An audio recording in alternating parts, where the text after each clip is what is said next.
Donc bonjour à tous et à toutes. On est un peu sur le pouce là, puisque les réglages Bonjour. viennent d'être terminés pour la session. Donc bienvenue dans les webinaires des DRSE de l'IMT.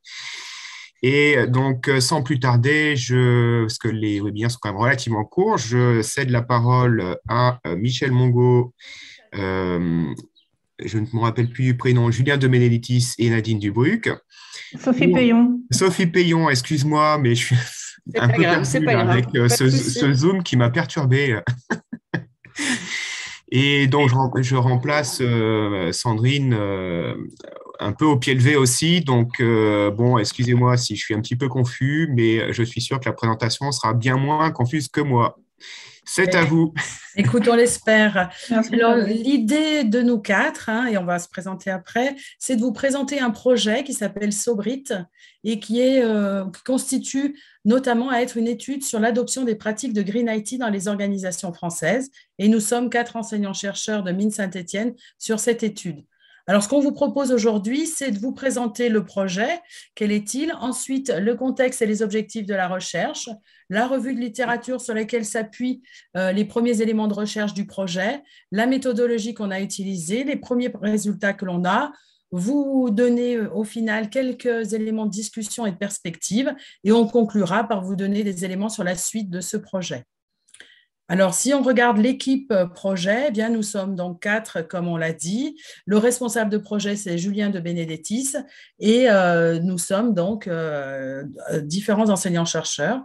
Le projet est un projet qui a commencé officiellement en septembre 2021 et qui s'arrêtera en mars 2023. Je dis officiellement puisqu'on a commencé, nous, à y travailler avant septembre 2021, mais la date correspond au projet identifié et approuvé par la Fondation Crédit Agricole Loire-Haute-Loire qui finance le projet. Voilà, donc maintenant, Julien va vous présenter l'organisation du projet. Oui, bonjour à tous. Donc, on a organisé le projet en 5 WP. Le premier qui finalement court tout le long du projet qui a trait à la revue de littérature sur le thème. Le deuxième WP, qui porte sur l'étude quantitative. Il y aura les résultats que Michel vous présentera. Et là, on va débuter la phase analyse qualitative en parallèle de notre partenaire Digital League qui, lui, s'intéresse au label Green IT en France et les référentiels qui s'appuient dessus. Et en fin de projet, on fera de la valorisation, notamment auprès des industriels sur ce thème, puisque c'est notre terrain d'étude, et de la valorisation scientifique. Alors, ce projet s'inscrit dans des éléments de contexte un peu plus larges et avec un certain nombre d'objectifs.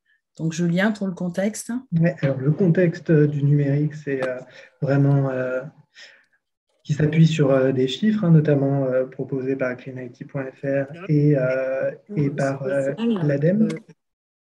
Des chiffres qui montrent que le numérique, même si c'est quelque chose de relativement immatériel pour les utilisateurs, a un impact sur l'environnement, avec une estimation de 4% des gaz à effet de serre totaux qui sont dus à ce secteur du numérique. Ces différents impacts, ils sont dus notamment donc, aux utilisateurs et à l'utilisation qui font des 4,1 milliards, 34 milliards d'appareils en circulation, au réseau également et au data center. Mais on voit quand même que la répartition des impacts est quand même plutôt orientée vers les utilisateurs qui sont beaucoup plus nombreux que les réseaux. Et on constate aussi que même si cette utilisation elle est importante, en réalité, elle représente quand même une très faible part des conséquences du numérique parce que la plus grosse conséquence et cause surtout, c'est lié à l'extraction des matières, l'utilisation d'énergie pour aller chercher toutes les matières qui vont servir à fabriquer tous les appareils qui seront en circulation. Et tout ça, ça consomme énormément de ressources naturelles, quasiment autant, voire 5 fois plus que le parc automobile français. Et là, un dernier chiffre, c'est que si le numérique était un pays, il serait il aurait 2 à 3 fois l'équivalent de l'empreinte de la France, qui est relativement important pour l'environnement. Donc là, on a les éléments qui justifient finalement de s'intéresser au Green IT et on s'est aussi finalement dit, mais comment on peut aborder la question des pratiques de Green IT dans les organisations? Donc là, Julien, on a mobilisé le cadre TO. Tout à fait, le cadre TO qui est un cadre théorique assez utilisé en système d'information depuis assez longtemps, hein, qui s'appuie sur d'ailleurs le cadre théorique de la diffusion des innovations. Et le cadre théorique TO, il va considérer qu'il existe trois grands contextes qui vont favoriser l'adoption de pratiques dans le domaine des systèmes d'information. Le contexte technologique, qui va finalement identifier tous les éléments qui constituent la technologie, notamment par exemple sa complexité, est-ce que c'est complexe ou non pour les utilisateurs à adopter, et qui vont favoriser ou freiner l'adoption de la dite technologie. Le deuxième grand contexte, c'est le contexte organisationnel, dans quelle mesure, par exemple, la direction de l'entreprise va soutenir l'adoption de la technologie et l'encourager auprès des salariés. Et le troisième, c'est le contexte environnemental qui initialement est entendu au sens de l'environnement de travail de l'entreprise, donc ses partenaires, le pouvoir des politiques publiques notamment, les fournisseurs, les clients, etc.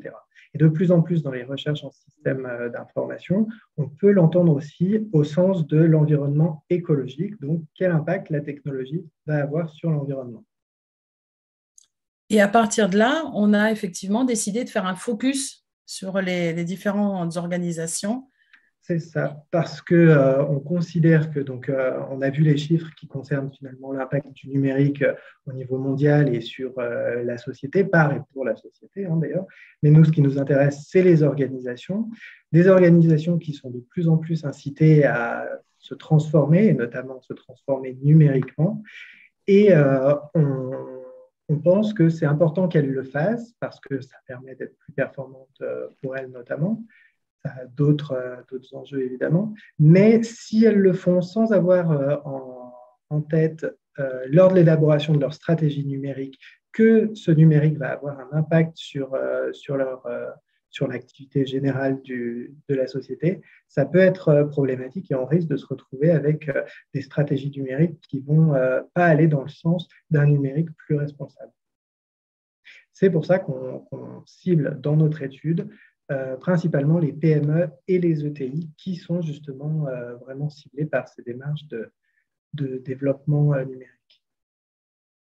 Mais on verra que dans les résultats présentés dans ce webinaire, finalement, on va parler d'un échantillon un peu plus large qui englobe aussi les organisations publiques.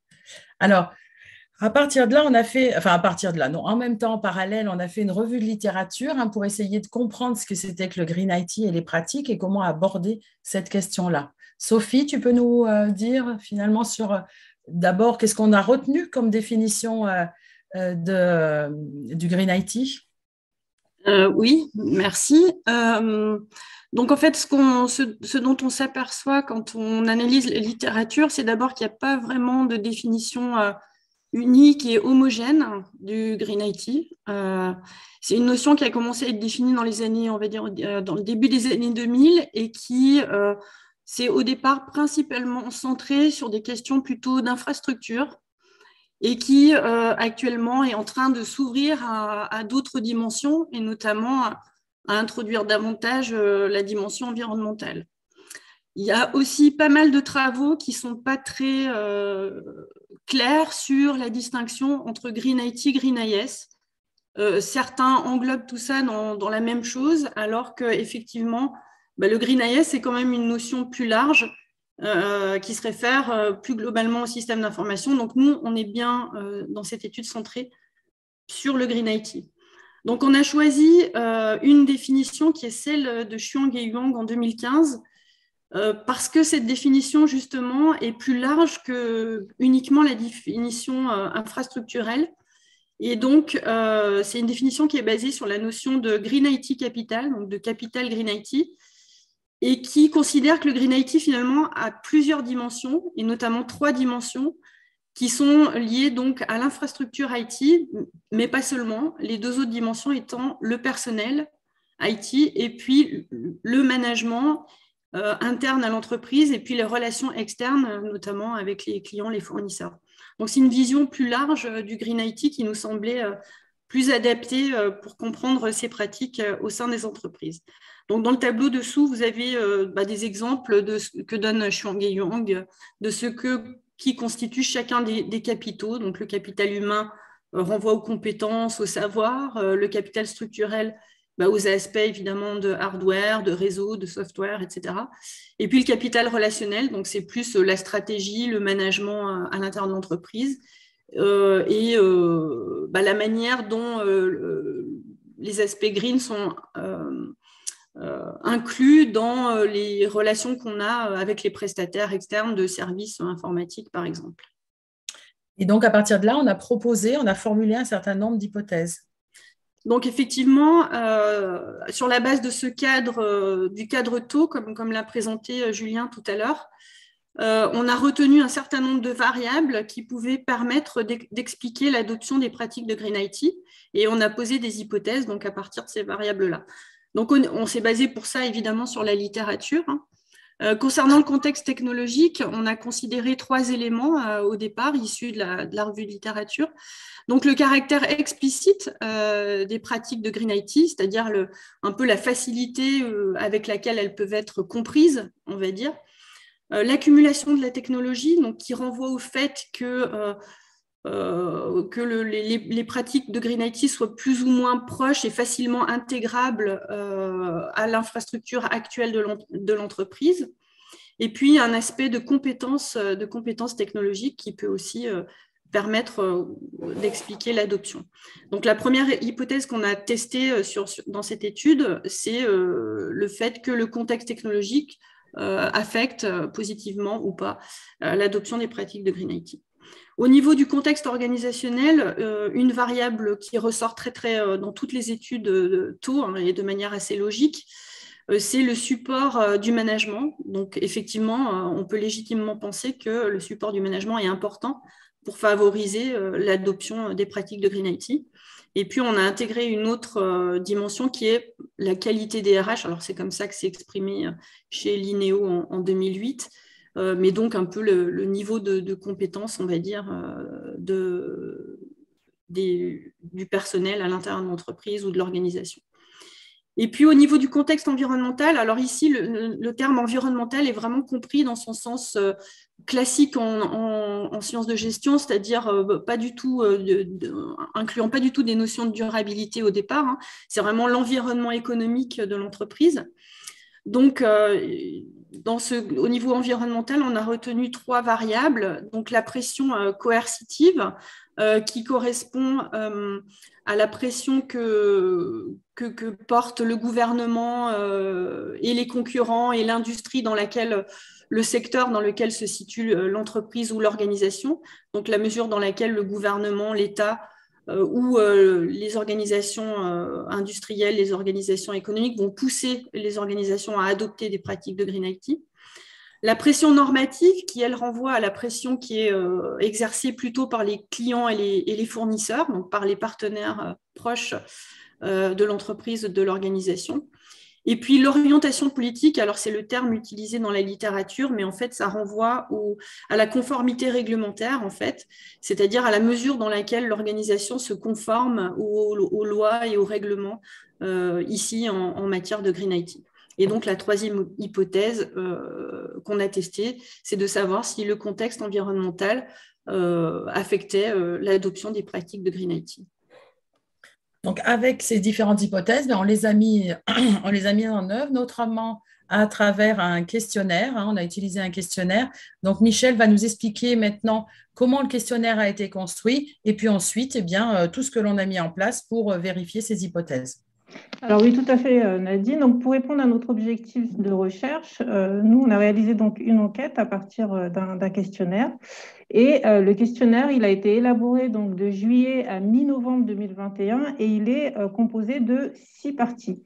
Une première partie qui est dédiée aux pratiques. Alors, pour identifier les pratiques, on s'est appuyé sur le référentiel des 100 bonnes pratiques de sobriété numérique proposé par le SIGREF. Alors, pour mémo, le SIGREF, c'est une association qui regroupe 150 grandes entreprises et administrations publiques françaises. Et l'objectif du SIGREF, c'est d'aider les organisations membres à intégrer et à maîtriser le numérique. On a donc sélectionné parmi ces 100 bonnes pratiques 30 pratiques qui nous paraissaient pertinentes au regard de notre étude.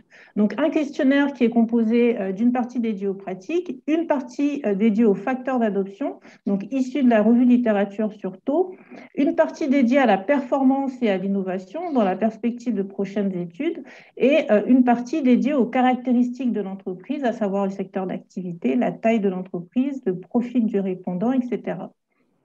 Et une fois finalisé, on a géré la phase d'envoi du questionnaire et pour cela, nous avons fait appel donc à un prestataire donc de mi-novembre 2021 à fin mars 2022 via un questionnaire en ligne de type Lime Survey. On a ainsi pu envoyer à un public cible relativement large de 20 000 contacts, donc essentiellement des responsables DSI et dirigeants d'organisations, et cela dans toute la France. Et donc au 31 mars, on avait déjà à ce stade collecté près de 530 réponses. Donc on a eu 530 questionnaires complétés totalement. Et en éliminant les données qui nous paraissaient aberrantes, on est arrivé à un jeu de données de 500 lignes. Et c'est ce qu'on va vous présenter aujourd'hui. À noter que ce questionnaire-là, il est toujours en cours auprès des PME et ETI de la Loire. Alors, les premiers résultats que nous avons obtenus, du coup, oui. Alors, quelques éléments de statistiques descriptives. Donc là, l'idée, c'est juste de vous montrer un peu la démarche. On a catégorisé nos différentes pratiques avec différentes variables. Donc, vous voyez à gauche, vous avez les variables des pratiques de Green IT, au total 30. Et puis à gauche, et puis à droite, vous avez les variables du cadre taux et vous noterez qu'on est sur des min et max de 1 à 5. Donc l'idée, c'est de vous montrer qu'on a travaillé finalement sur une échelle de Likert pour toutes les questions, en tout cas qui sont afférentes à cette étude, avec le 1 pour pas du tout d'accord dans l'adoption des pratiques et 5 pour tout à fait d'accord pour l'adoption des différentes pratiques. Alors, toujours dans les statistiques descriptives, ici vous avez sur le graphique 1 la part des répondants tout à fait d'accord avec l'adoption des différentes pratiques de Green IT. Là, vous avez des variables, c'est pour faciliter en fait la réalisation du graphique, mais je vais vous dire exactement les 3 grandes pratiques qui ressortent au regard des différents capitales. Donc, concernant les pratiques liées au capital structurel, donc plutôt les pratiques liées aux infrastructures IT, les répondants ont admis que les pratiques les plus adoptées sont mon entreprise définit des règles d'archivage et de nettoyage des données en cohérence avec le RGPD. Donc ça, c'est une des grandes pratiques liées au capital structurel. La deuxième pratique la plus utilisée, la plus adoptée par les répondants, c'est mon entreprise maîtrise les capacités de stockage des données. Et puis la troisième, mon entreprise définit avec les fournisseurs un paramétrage sobre des solutions, exemple impression en noir et blanc, en recto verso, etc. Et donc, pour les pratiques liées au capital humain, les plus utilisées vont être mon entreprise incite les employés à prendre soin du matériel informatique et limite le renouvellement superflu des équipements. La deuxième pratique la plus utilisée en lien avec le capital humain, ça va être mon entreprise favorise l'utilisation des chats au lieu de mails internes, l'utilisation de téléphone et les déplacements entre bureaux pour des échanges simples entre collaborateurs. Et puis la troisième pratique la plus utilisée dans ce cadre-là, c'est mon entreprise minimise le nombre d'équipements par utilisateur en accord avec l'utilisateur. Et alors, pour les troisièmes pratiques les plus utilisées en lien avec le capital relationnel, ça va être mon entreprise a une politique de conservation des données à jour avec des principes clairs sur les données qui doivent être conservées et celles qui peuvent être supprimées. Et puis, vous avez également mon entreprise réalise un inventaire des solutions numériques et identifie les doublons et les non utilisés pour les supprimer. Et la dernière pratique la plus adoptée en lien avec le capital relationnel, c'est mon entreprise choisit les produits dont les composants sont remplaçables et réparables. Alors maintenant, sur le deuxième graphique, Ce qu'on a fait, c'est qu'on a réalisé des scores, c'est-à-dire qu'on a pris un individu, on a pris toutes les questions en lien avec les pratiques, et puis on a adossé, on a sommé, et puis on a obtenu des scores de sobriété numérique, de Green IT. Et comme vous pouvez le voir là sur le graphique, donc vous avez une répartition de l'intensité des pratiques de sobriété numérique au sein des organisations. Donc, on a eu ce score et puis on a normalisé sur une échelle de 0 à 1 pour pouvoir situer un peu les pratiques sur cette échelle. Et donc, qu'est-ce qu'on en retire? C'est que la sobriété numérique qui est pratiquée dans les entreprises est de 0,49 sur une échelle allant de 0 à 1. Donc, pour tous les répondants, on est un petit peu en dessous de la moyenne, puisqu'on est en dessous de 0,5 en termes de pratiques de sobriété numérique. Et les pratiques liées à la gestion des infrastructures présentent le score le plus élevé avec 0,57 contre respectivement 0,49 et 0,44 pour les pratiques liées au capital relationnel et au capital humain. Alors, au regard de ces statistiques descriptives, en fait, on est sur des analyses descriptives qui sont finalement pas suffisamment riches, à tes souhaits, pas suffisamment riches, pas suffisamment... et ne reflètent pas vraiment les comportements des individus si on prend un échantillon et qu'on analyse de manière simultanée. Et donc, l'idée, c'est d'aller beaucoup plus loin dans les analyses et d'expliquer davantage les facteurs qui expliquent l'adoption de ces pratiques. Et donc, pour ce faire, pour expliquer avec des échelles de Likert, avec des réponses allant de 1 à 5, pour expliquer les relations causales qui sont complexes, on peut s'appuyer sur différentes méthodes pour expliquer ces relations causales, mais les méthodes les plus utilisées portent notamment sur la modélisation par équation structurelle. C'est ce qu'on appelle les modèles SEM. Et en fait, dans ces modèles d'équations structurelles, il existe en fait deux types de méthodes qui peuvent être adoptées, les méthodes par la covariance et les méthodes par les moindres carrés partiels. Donc, c'est CBSM et PLSM. Alors, vous avez les travaux de Dash et Paul qui admettent que finalement, entre CBSM et PLSM, il n'y a pas vraiment de différence significative entre ces modèles-là, hein, ceux qui sont basés sur la covariance et ceux qui sont basés plutôt sur les moindres carrés partiels, pas vraiment de différence significative. Par contre, PLSM est particulièrement adapté si l'objectif de recherche est la prédiction et le développement d'une théorie.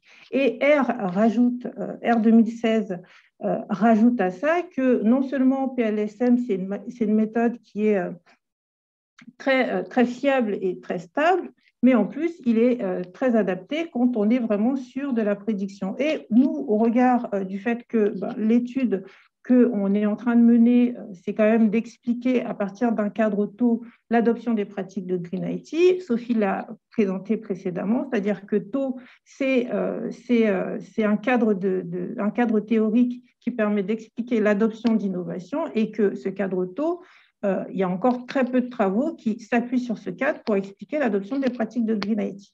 Et donc, notre travail de recherche doit, de ce fait, plutôt mobiliser la méthodologie par PLSM, compte tenu du fait qu'on est plutôt sur de la prédiction, sur la constitution d'un travail de recherche un peu exploratoire. Donc, avec ça, on a construit un modèle.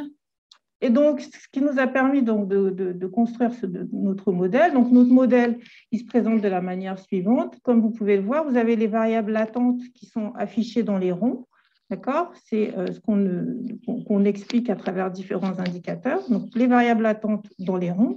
Les indicateurs, c'est-à-dire les variables manifestes ou observées qui vont être affichées dans des cases. Et la boîte en pointillé met en évidence la structure du modèle avec nos différentes hypothèses. En somme, nos hypothèses, c'est que le contexte taux va expliquer l'adoption du Green IT. À droite, vous avez les différentes pratiques. Comme vous pouvez le voir, vous n'avez pas 30 pratiques, mais seulement 8 pratiques. Alors, pourquoi est-ce qu'on se retrouve avec 8 pratiques au lieu de 30 pratiques? En fait, nous avons vérifié, si tu peux revenir à la diapo d'avant, nous avons vérifié donc l'applicabilité de notre modèle en effectuant en amont une analyse factorielle confirmatoire pour pouvoir évaluer la pertinence des indicateurs que nous avons étudiés. Et donc R, il admet que, R 2009, admet que les variables observées avec, excusez-moi, ça va être un peu technique, avec une saturation factorielle normalisée inférieure à 0,7 ne doivent pas être retenues dans le modèle au risque d'obtenir un modèle biaisé. C'est pour ça que quand on a fait l'analyse factorielle confirmatoire, nous avons supprimé du modèle toutes les variables qui présentaient un coefficient d'AFC inférieur à 0,7. Et c'est pourquoi on se retrouve avec 8 variables au lieu de 30 variables relatives aux pratiques. Je reviendrai sur ces pratiques dans un second temps. L'idée, c'est vraiment de vous présenter un modèle d'abord générique et puis on reviendra un peu sur les résultats et sur les pratiques qui ressortent. Maintenant, si tu peux passer à la diapo d'après, Nadine. Donc, alors, on a un modèle qui est structuré, on a une justification par rapport à ce modèle-là. Et donc, avant de lancer l'estimation du modèle, on doit d'abord, au préalable, réaliser un certain nombre de tests pour pouvoir nous assurer de la pertinence du modèle. Il y a en gros 4 tests. L'analyse factorielle confirmatoire, il y a le test de fiabilité, le test de validité convergente et puis le test de validité discriminante. Alors, l'analyse factorielle confirmatoire, on l'a fait tout à l'heure puisqu'on a pu sélectionner uniquement, on a gardé uniquement les variables qui présentaient des coefficients supérieurs à 0,7. C'est ce qu'on a fait tout à l'heure.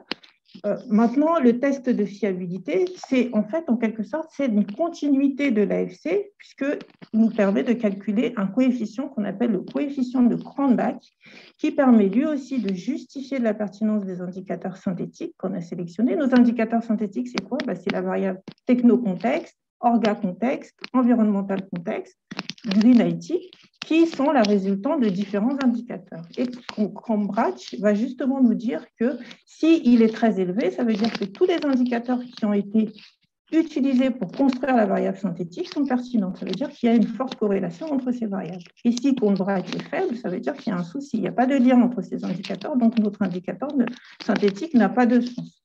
Or là, comme vous pouvez voir sur le tableau, notre Cranbach est supérieur à 0,7, donc la réalisation de nos indicateurs synthétiques est plutôt pertinente. Donc ça, c'est validé. Ensuite, on a un test de validité convergente. Il suffit juste de regarder la moyenne de la variance. Si elle est supérieure à 0,5, c'est qu'on est bon. C'est ce qui se passe ici. Et le dernier test de validité discriminante, c'est la règle, c'est si la racine carrée de la moyenne de la variance est supérieure au coefficient de corrélation des variables latentes, alors on est bon. Et il se trouve qu'on est bon. Donc, cette première phase en amont permet de justifier de l'applicabilité du modèle, de justifier de la pertinence du modèle. Il n'est pas biaisé. Maintenant, on va regarder les résultats. Donc, pour quelques résultats, tu vas reprendre les différentes hypothèses et présenter le modèle. Donc, vous avez ici maintenant la figure de tout à l'heure avec les résultats que nous avons obtenus. Donc, cette figure, elle montre d'abord le coefficient des chemins standardisés qui a été obtenu à partir de l'analyse factorielle confirmatoire. Vous avez tous les différents chemins et puis vous avez des chiffres avec des étoiles. Alors, plus vous avez d'étoiles, plus ça veut dire qu'il y a une significativité forte de la relation. D'accord? Donc, d'abord, ce qu'on peut remarquer, c'est le pouvoir explicatif de modèle. C'est le R carré qui est égal à 0,67. 675. Qu'est-ce que ça veut dire? Ça veut dire tout simplement que ce 0,67, il signifie que les variables latentes taux expliquent pour 67% l'adoption des pratiques de sobriété numérique, ce qui est plutôt un bon résultat.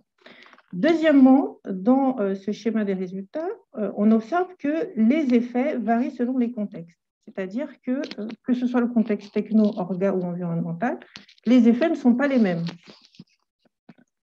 L'effet qui va avoir le plus d'impact sur l'adoption des pratiques, on le voit, c'est le contexte organisationnel.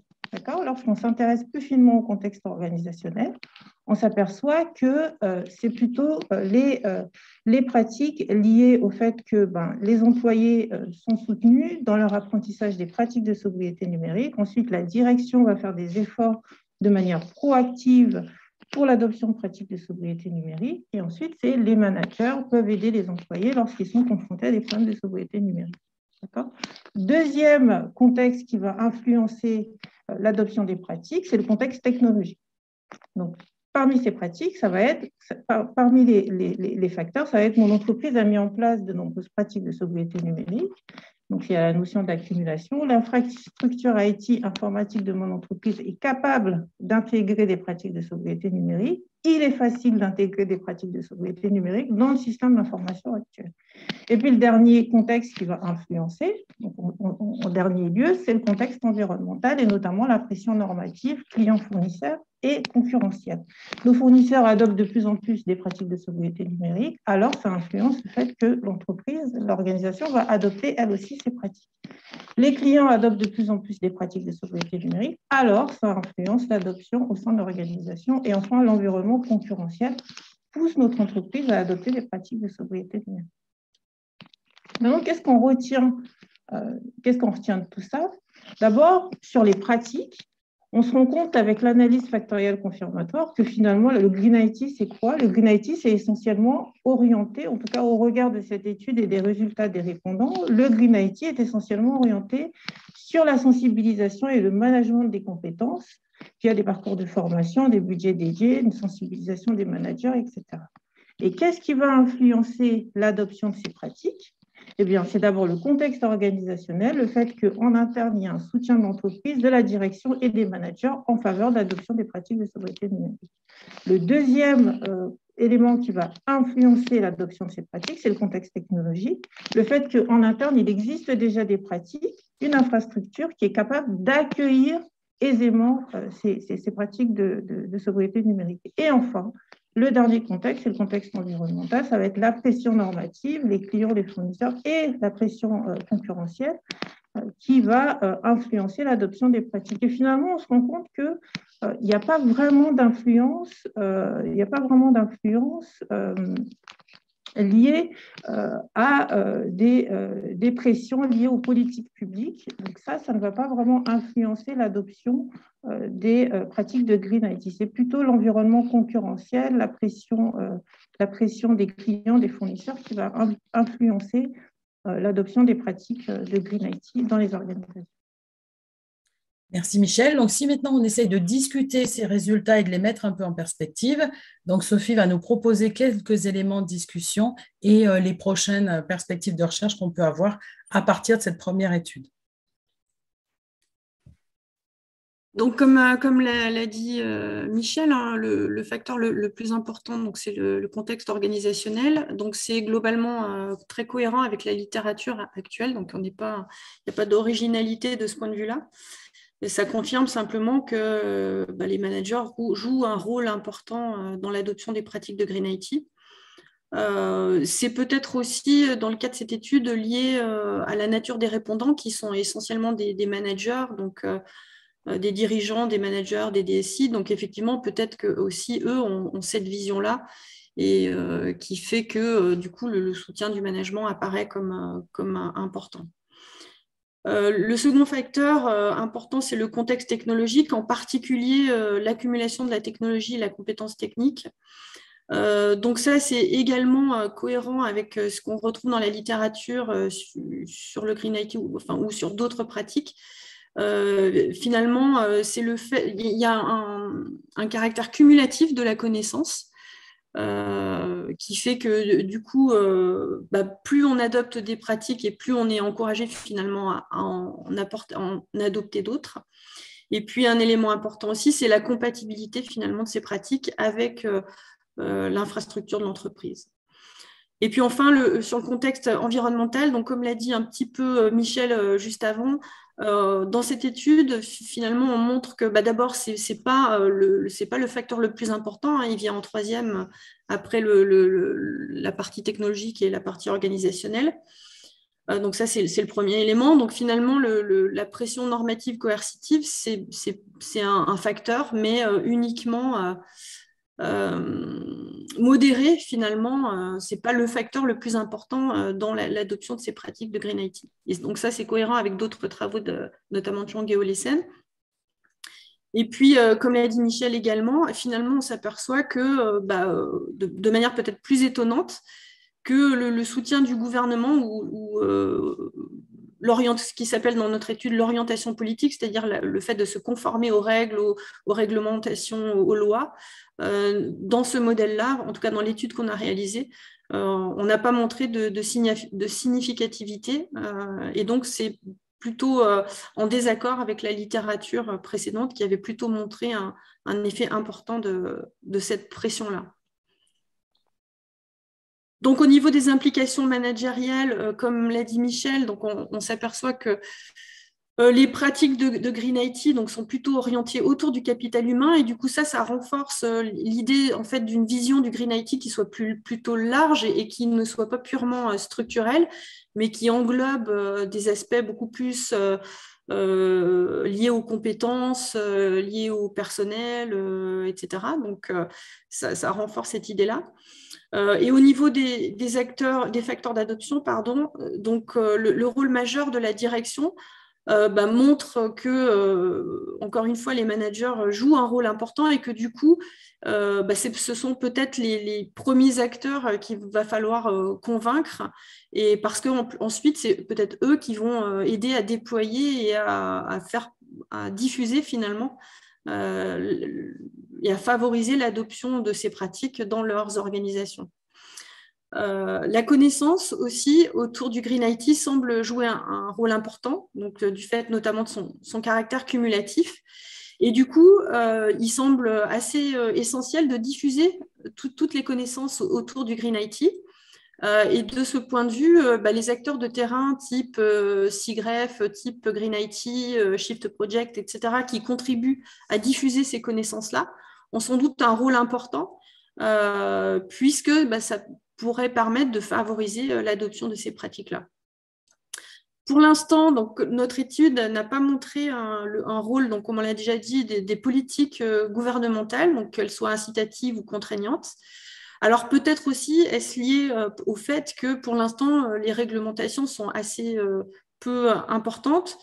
Il y a la loi REEN qui a été adoptée en novembre 2021. Donc peut-être que les choses, notre étude s'est étalée entre novembre 2021 et mars 2022. Donc c'était peut-être trop tôt aussi pour voir un impact des politiques gouvernementales. Peut-être que ça va être amené à évoluer et que la loi REEN aura un impact et qu'on pourrait le voir dans une étude postérieure. Et donc, la pression vient plutôt de l'environnement économique, et donc on aurait un peu un effet comme dans la théorie de la diffusion des innovations finalement, et on aurait un peu un effet réseau, un effet boule de neige finalement, et plus les pratiques se diffuseraient dans les entreprises, et plus les autres organisations entreprises seraient elles-mêmes encouragées à adopter ce type de pratique. Donc finalement, la pression vient davantage de l'environnement économique, et il pourrait peut-être y avoir un effet réseau. Voilà. Alors, compte tenu de tous ces éléments, on continue, on s'est donné des perspectives de recherche. Donc, Julien, sur les perspectives de recherche.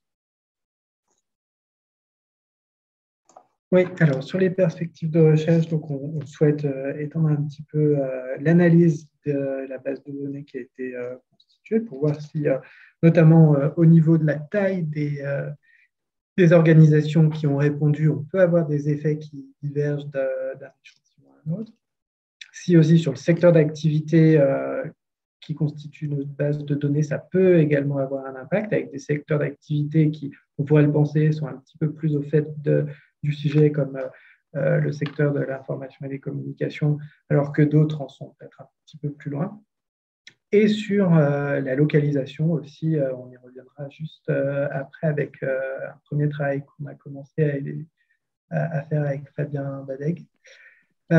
Et une autre perspective, ce serait également d'étudier d'autres effets éventuels, comme l'impact du Green IT sur la performance économique et environnementale, et éventuellement sur l'impact sur l'innovation de l'entreprise que ça peut avoir, et sur les bénéfices économiques.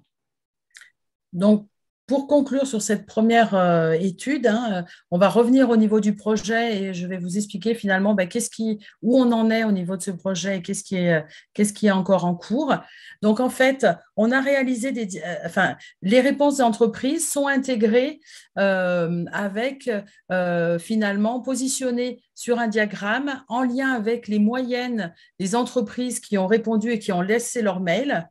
Et ce qui fait qu'on va envoyer à toutes les entreprises qui représentent à peu près 75% des entreprises qui ont répondu, on va leur envoyer le diagnostic de leur pratique de Green IT en lien avec la moyenne des entreprises qui ont répondu à ce questionnaire.